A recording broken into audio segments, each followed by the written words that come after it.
6ல் உங்கள் லக்னாதிபதியோ நட்சத்திராதிபதியோ போனால் சுயமாக முடிவு எடுக்காதீங்க.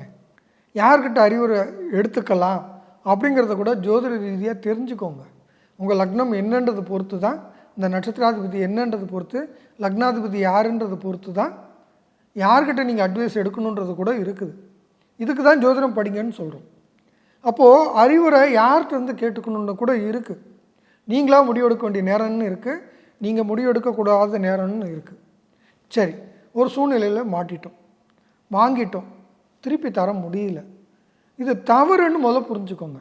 நம்ம நிலமை தான், நம்ம சூழ்நிலை அப்படி அமைஞ்சிடுச்சு. எல்லாம் நடக்கும் தான், எல்லாருக்கும் நடக்கும், உங்களுக்கும் நடக்கும், எனக்கும் நடந்தது. அந்த நேரத்தில் தான் நான் எல்பி படித்தேன். அதனால தான் அந்த கடன்களை விட்டு நான் வெளியிலையும் வந்திருக்கேன். இன்றைக்கி கடனும் இப்பயும் வாங்க வேண்டிய அவசியங்கள் வருது. வாங்கும்போது எப்படி வாங்குறன்றதை திட்டமிடாமல் வாங்கிறதில்லை. திட்டமிட்டாலும் நம்மளுடைய கோளாறுகள், குறைபாடுகள், ஏற்கனவே செய்த ஊழ்வினைகள் நம்மளை பாதிப்பு தருமான்னு தரதான் செய்யும். அதை கையாளுறது ரொம்ப ரொம்ப முக்கியம்.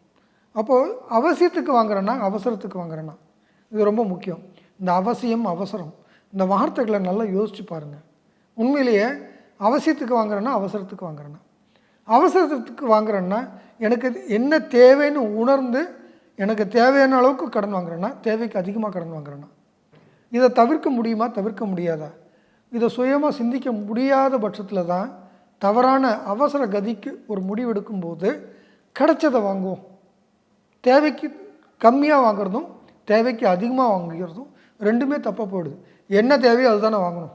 தேவைக்கு அதிகமாக வாங்குறது நம்மளை தேவையில்லாத செலவுகள் செய்ய வச்சு கடனாளியை அதிலிருந்து மூழ்கி போகக்கூடிய தன்மையை உருவாக்கி தருது. தேவைக்கு கம்மியாக வாங்குறதும் அந்த தேவையை பூர்த்தி பண்ண விடாமல் கடனும் ஆகி நின்றுக்கிட்டு அந்த பணம் விரயமாகி போயிடுது.